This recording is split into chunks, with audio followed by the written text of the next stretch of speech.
Hey Ted, how's it going? Oh, pretty good, Dan. How about yourself?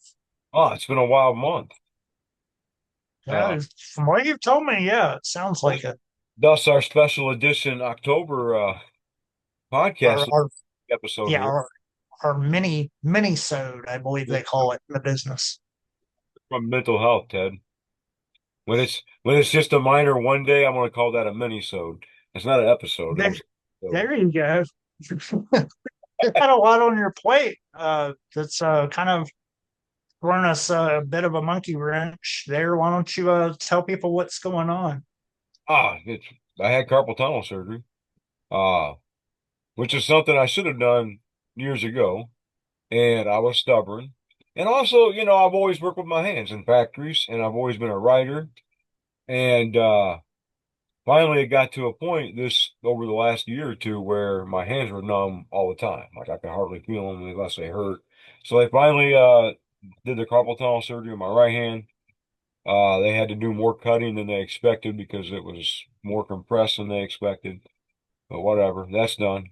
Uh, so now I have to I was just joking. You never think about how hilarious it would be to watch a one-handed person try to put deodorant on. At least it was hilarious watching myself do this. Like my girlfriend and I were talking about how to do it, and my buddy's like, put it in a vise, and and I'm like, no.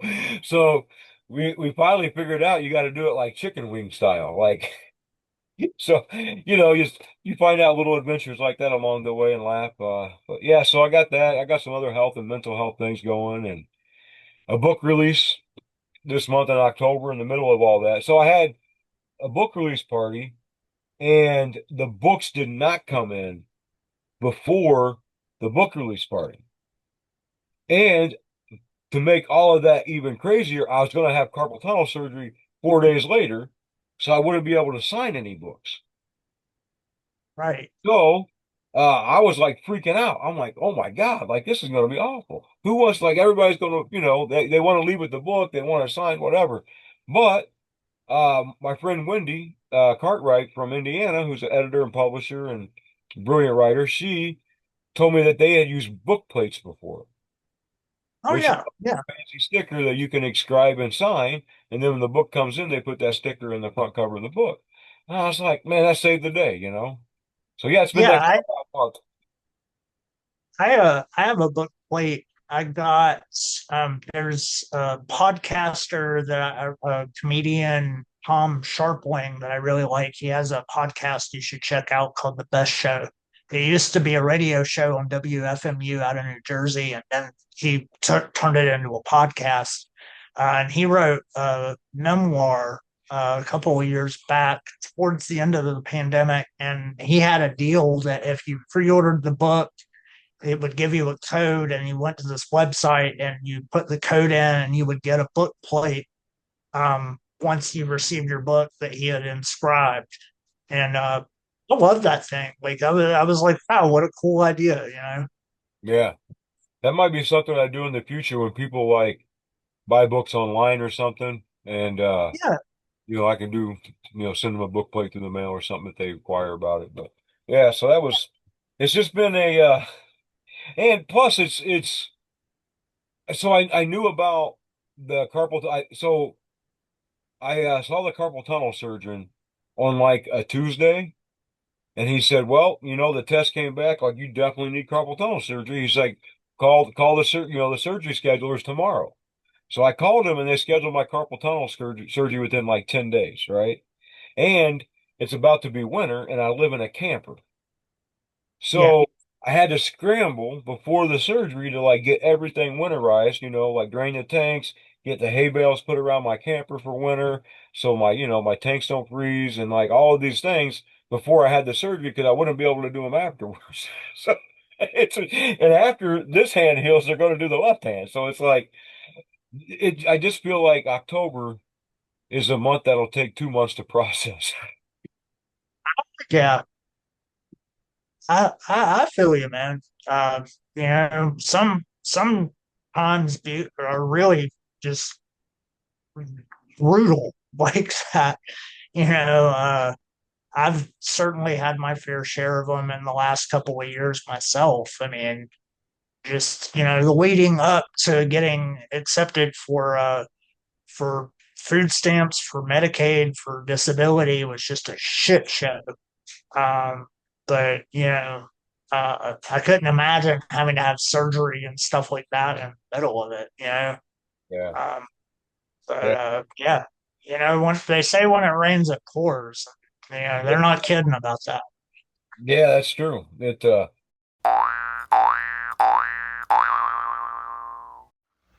Buy my book. Buy my book. Buy my book. Buy my book. Buy my book. Buy my book.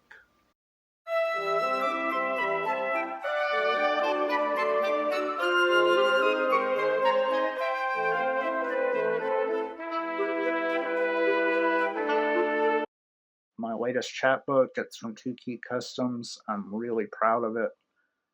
It deals with my mental illness over the last couple of years, which have been some of the hardest years of my life.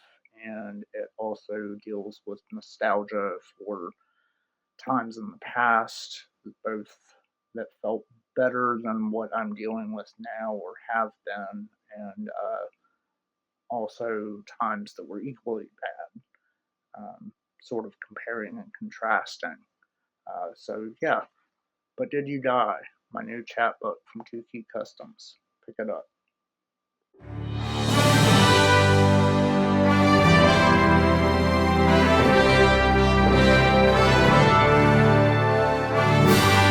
But anyway, how's your month been? Well, I put out my book too. But Did You Die? From Two Key Customs, and it's doing really well. Like they're Steve just told me, so the thing is getting close to selling out. So that's uh, that's something that's never happened to me before. I'm still trying to process it. I'm uh, just I feel like I'm on an upswing creatively. I haven't been making a lot of new stuff here lately. I'm just kind of coasting off of this and hoping that it inspires some new things. I've been trying to read a lot. I hit the library finally uh, after living in the neighborhood for about a year now. I've been meaning to get up to the library, but I've always had stuff going on, and I went and checked that out. Got some good stuff there. That's you know um, just trying to find something to kick the door in. You know, anytime I feel like kind of creatively depleted, like I do right now, I always start to read a lot, watch a lot of movies, experience art in any kind of way I can, listen to music. So it hopefully like forces the door in, because there's something about experiencing art and life. Um, it, it it does it you have to put stuff in to get stuff back. So that's kind of where I'm at right now. Um, I'm also working on some spooky music that I'm gonna probably release on Halloween. That's been kind of fun. I just get like really stoned and start fucking with like sounds and stuff like that. Um, I've been using this software called BandLab.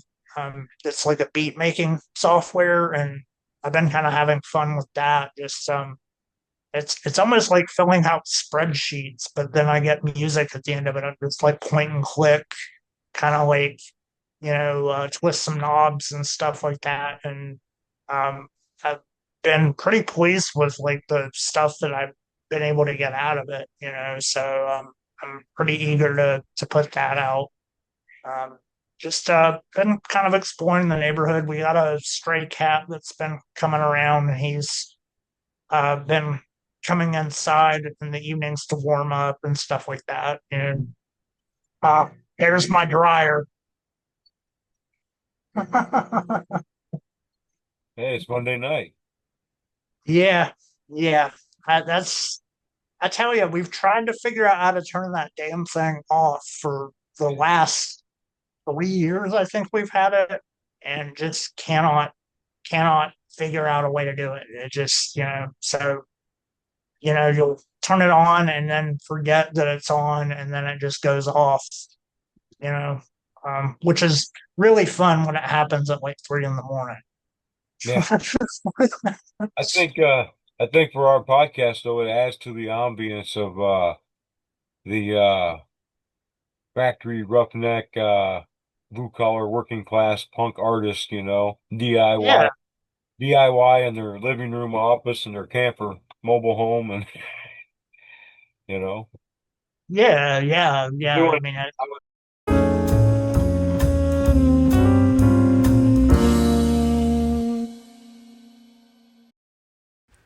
The following books are out now and available from Roadside Press.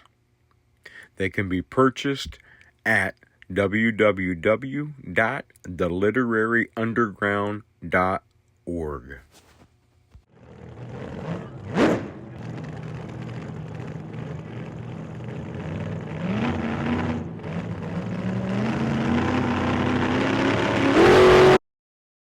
My name's Ted Jackins, and I approve this message.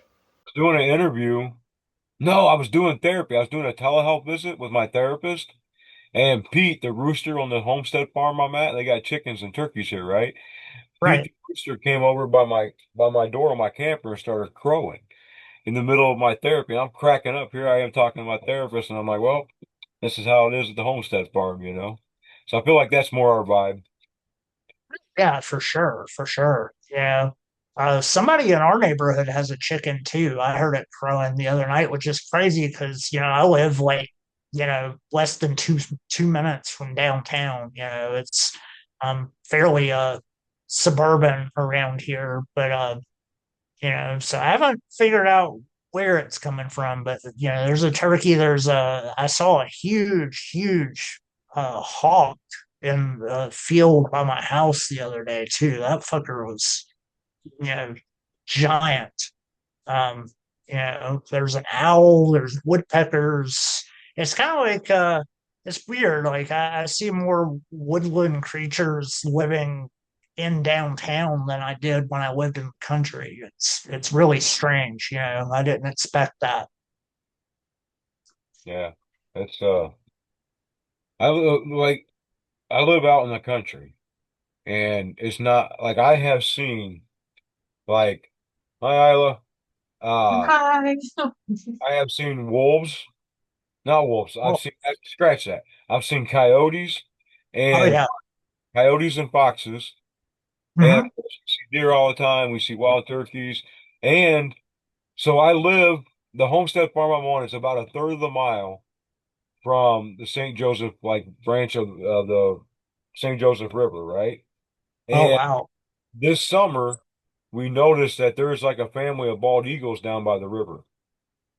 So I've only got one picture of it, like way flying high in the air, one of them, but I haven't got any good pictures yet. But we saw a couple of times, like two or three of them, like out in the field, just sitting on the field together, and that's pretty That's cool. cool. Like I know they're getting more common to see them now, but you can attest to this. Growing up, it was pretty rare to see Hmm. a wild eagle in the wild. I mean, they were almost extinct at one point.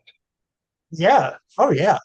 So Yeah, I don't know what kind of hawk this was, but man, he was huge and he was hanging out with a couple of crows that the crows acted like they were standing guard, kind of, you know. There's a groundhog that lives in the field. I see him cross the road all the time. And when I lived in the country, though, yeah, coyotes, you'd hear them, but you wouldn't see them. Like, you got used to hearing them like calling and in the middle of the night, uh, but yeah, there's a lot of activity. There's like the woodpecker I see about once a day. Um, it's kind of cool. It feels like I'm able to connect with nature, even though I'm not living as in nature as I once was. Because we've talked about the importance of having that. oh yeah, Before. You know, yeah. That's that's something, if you study like I have, and I'm not that I'm unique in this, but if you study like all the other artists and writers, like so many of them have a history of like getting away to that cabin in the woods or going to a residency like in another town. Like bands would go to another country sometimes even to, shake loose or whatever and like do a new album. Like the Beatles went to India for a while. Uh, that seems to be like an artistic like common denominator is that there's a need to sometimes go somewhere different or to be in a different space or to find some Yes. ability maybe. Yeah, yeah. I've had that itch here lately. I've been really itching for like a road trip or just to see something else. We haven't had like a real vacation since before the pandemic, so just a lot of the same four walls. Yeah. And that can get old. I do feel that need to uproot myself a bit and go somewhere new and see new things and you know um but at the same time, the neighborhood is new enough, even though it is a neighborhood that I explored when I was a teenager. um it's changed a lot since that time, so it's kind of like getting to know it again. And the cool thing is I actually ran into a friend of mine that I went to high school with in the grocery store the other day, and it turns out that he lives like a couple of blocks away, so we're probably going to start hanging out. He's a musician too. He's really good.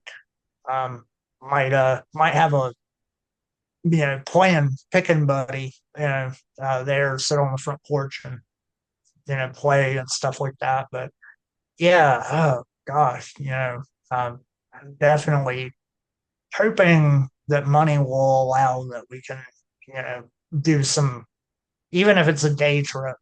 I would welcome that. You know,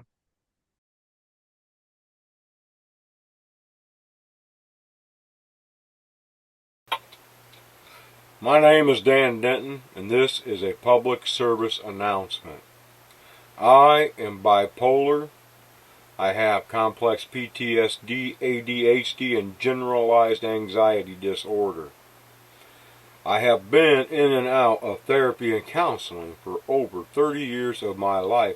And one thing I have learned now that I am in my late 40s is if you have a mental health crisis 4 times a year, once every quarter, for all of your life, nobody will ever be able to know when you're having a midlife crisis.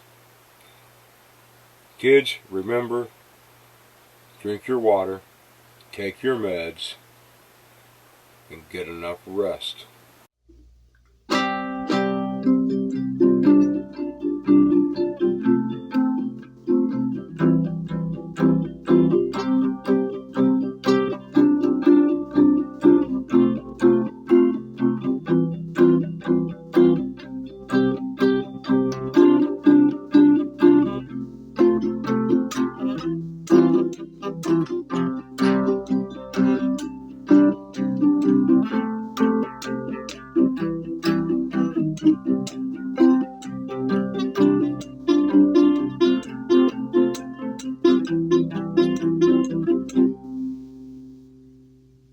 Uh, we got 3.5 minutes left, Ted, and I want okay. to, on the spot, to do me a favor. What's up? Read me a poem from your new book. Ah, somehow I had a feeling that that might come up. Let's Yeah, I've been see. dying to, like I knew you talked about it for 2 months, I think, with me, 3 months maybe. But like I've been dying to, hear some about it. Oh yeah, sure. How about here we go. October's past. That's a good one for right now. Smoking opium to Bob Dylan in the slow evening of October, sharing cigarettes in the chilly darkness, speaking in the low hushed monotone that one takes on nights such as this when there's so much to say and no way to say it. Ooh, that's a good ending. Oh yeah. Yeah. Where can people order that book? It's on Etsy on the Two Key Customs shop. I'll send you a link. Okay. Yeah, we'll put that up with it. Heck yeah. All Can right. we should do figure out how to do a little book release celebration for your book. Yeah, yeah, man. I'd be game for that. Like that was one of the cool things. I had like you and Mike and Wendy and Michelle all read because you guys all have new books. But like you should do a book release. And I just learned that Wendy has never had a book release party ever. And I'm like, we should figure out how to do one for her too, you know? I actually have never done one. Like think about 20 years ago, Ted, if you would have known that you would be sitting here on a camera talking to a guy 6 states away, and both of you would have multiple books published and multiple artistic projects completed. Like what? Would that blow your mind or what? 20 years ago. 20 years ago, yes. Well, Yes. it's unlikely, right? Hell, 20 years ago, I wouldn't have believed you if you had told me I'd be alive in Hey, 20 years. hey, I got sober 19 years ago, so exactly the same. Uh, so that's what I'm saying. Like these things, like that chapbook is like a unlikely, huge accomplishment. You know what I mean? And it should be Right. celebrated like a damn birthday. I feel like. I feel like when we, when you have a poem published, you should have like a beer or a cake or go out for ice cream to celebrate. If you have a book, it should be like a birthday. Yeah, yeah. I have little rituals I do. Like every time I publish something, I go and have a Thai coffee at this Thai food place that I really like. That's kind of become tradition. I go there post readings a lot too. And it just, it tastes like victory. Yeah. All right. I'm gonna log off. It's been All great hanging right. out with you, Ted, and I'll see you again soon on the Zooms. Oh So yeah, for at sure. least after this surgery, the other one's my left hand, so I can use the mouse again. I feel you. I feel you. So, all right. Talk to you soon. All right, you too, man.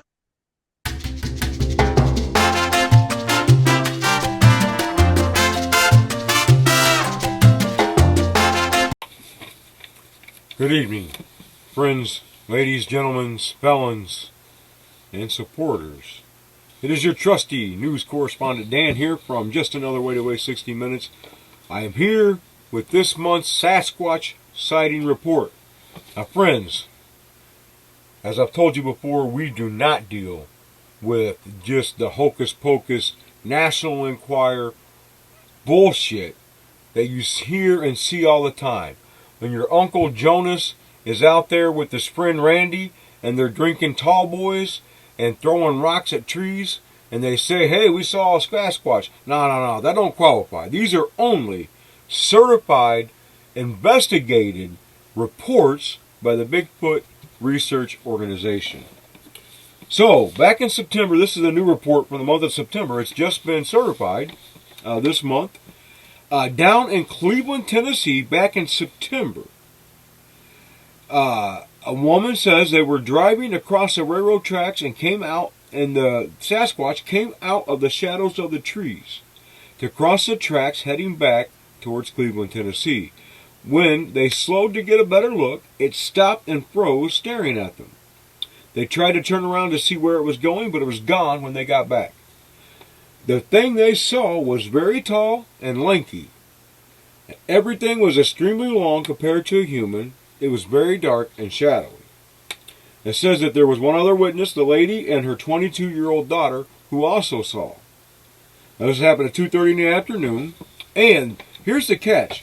The cool thing about this report was followed up and validated by the king of the Bigfoot Research Organization, Matthew Moneyacre, their founder, the head Sasquatch Bigfoot research man. He's been involved with dozens of different TV shows and given talks, hundreds of talks around the world. And this fellow Matthew Moneymaker says he spoke with both witnesses by phone. They are credible. They had a Class A daylight sight. A Class A! That's the highest class you can get. They damn sure saw a Bigfoot. It was there, just 50 yards from them. A daylight sighting of a tall, skinny Sasquatch crossing the railroad tracks 50 yards north of where they were on Blue Springs Road. The witnesses say they were not very good artists, but they drew a sketch to give them an idea of what they saw. The mother emphasized that it was very tall and lanky and covered with dark fur. It moved from the trees on the right side to the left and stopped on their tracks for a few seconds, looked in their direction, then continued moving toward the trees on the left. This happened in the afternoon on a cloudy, muggy September day.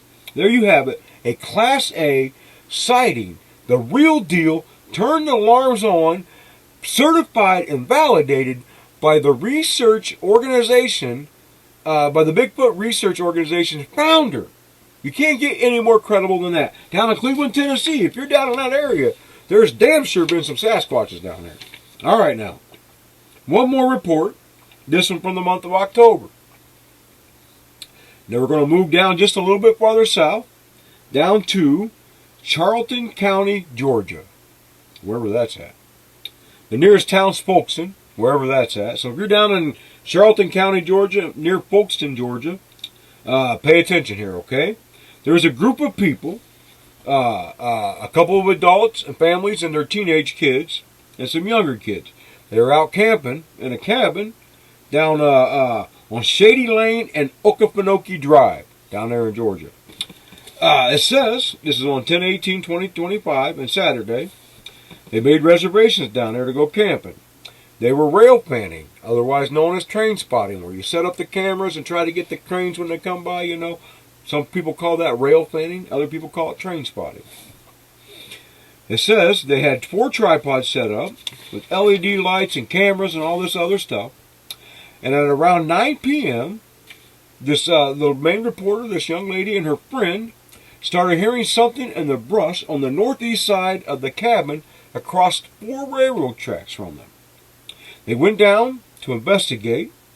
They had another dad, a gentleman with them. He had a flashlight, and they shined it right in the bushes where the noise was coming from, and they noticed green eyes reflecting back and what looked to be a massive silhouette of something squatting down. They were going to start a video when the young girl realized she didn't have her cell phone on her. She would later find it back in the folding chair by the campfire. She left it. She forgot it. How? Oh, if she would have had it, she could have made millions of dollars maybe. So, they said that when they saw this giant silhouette, they saw the green eyes, they saw all this movement in the brushes, they soon noticed the crickets were no longer chirping. An eerie quietness started. They were standing there and they noticed one of the worst smells they've ever smelled coming across the tracks from that area. They said they all smelled it. Then they noticed the cats, the stray feral cats that were playing around the tracks, were gone, and they wouldn't see them the rest of the night. They stood there, shining their flashlight on the brush, watching this big giant silhouette, and soon somebody threw a rock at them. A rock came out of the bushes from that area where they saw the silhouette, and it started throwing rocks at them. They said that this thing threw rocks so hard that when it hit the rails of the railroad tracks, it caused sparks. And it said they were all scared. They went back inside, and then later they came back out, and by this time, the Sasquatch was gone. And once again, this report was validated by Bigfoot researcher, founder, Matthew Moneymaker, and he has certified this and validated it and classified it as a Class B Bigfoot sighting. It had all the signs. By the way, that terrible, terrible smell is a very common thing you hear with Sasquatch sightings. Matter of fact, you know, Sasquatch is called many names around the country. And if you ever travel to the great state of Florida, the great state of Florida, if you ever travel down there, they call it the skunk ape because of that terrible smell. And they even have a museum. This is a true story. They got a skunk ape museum down in Florida. If you're ever down there, go take a visit. All right, folks, there you go. If you're down there in the south, and that makes sense, you know, it's getting a little cooler up here in the north, and I guess the Sasquatch is probably migrating down to the southern states to find some warmer temps in the wintertime. So the Sasquatches have been sighted down in Tennessee and in Georgia, and who knows, they'll probably make it down there to visit their relatives, the skunk apes, down in Florida. Hey, stay tuned to next month and every month to Just Another Way to Waste 60 Minutes, where I will bring you the newest and most recent, serious only, validated only, credible only Bigfoot sightings I'll bring you a report every month to keep you guys aware of what's going around in the dark woods around us. Thanks for tuning in. Could I get like plastic surgery, but for my emotions?